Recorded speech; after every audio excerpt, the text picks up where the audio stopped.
Senator Rand Paul RKY is recovering after being assaulted at his Kentucky home Friday, joining a growing list of lawmakers who have been injured or threatened with violence this year.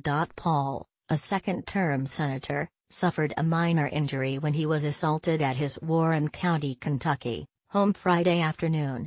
Kelsey Cooper, Paul's Kentucky-based communications director, said in a statement Saturday that the senator was blindsided and the victim of an assault. The assailant was arrested, and it is now a matter for the police. It was unclear whether politics was a motivation for the attack, according to a senior aide to the senator, who spoke on the condition of anonymity because the aide was not authorized to speak about the incident. Kentucky State Police charged 59-year-old Renee Boucher with fourth-degree assault with a minor injury. He is being held at Warren County Jail on $5,000 bond, state police said. Boucher is an anesthesiologist and the inventor of the ThermaVest, a cloth vest partially filled with rice and secured with Velcro straps that is designed to help with back pain, according to the Bowling Green Daily News. Troopers responded to Paul's residence at 3:21 p.m. Friday after reports of an assault. Upon arrival, troops determined that Boucher had intentionally assaulted Paul, causing a minor injury, state police said. Robert Porter, who has known the senator and his family for more than 20 years, said he went to see his friend Saturday evening. He would not specify where or how the senator was injured but said Paul didn't get any severe injuries to his face. He's in some pain, but he's going to be fine, Porter said, adding that Paul's return to Washington will be a game-time decision but that Paul is planning to return to work at some point in the coming days. Paul and Boucher live in the same gated community along River Green Lane in Bowling Green, Kentucky, according to Porter and another person close to Paul who spoke on the condition of anonymity out of respect for the senator. Porter said Paul was mowing his lawn and wearing earplugs Friday afternoon just before the alleged assault. Shortly after stepping off the riding mower to do something in the yard, Paul got blindsided. He didn't hear him or see his neighbor come over, Porter said.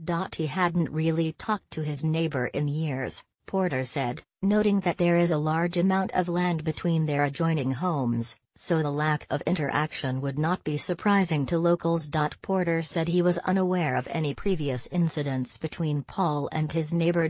Porter said that he and Paul and their spouses raised their kids together. He also traveled with the senator to Guatemala in 2014 as part of a missionary trip to provide free eye care to hundreds of impoverished patients. Paul, 54, has served in the Senate since 2011.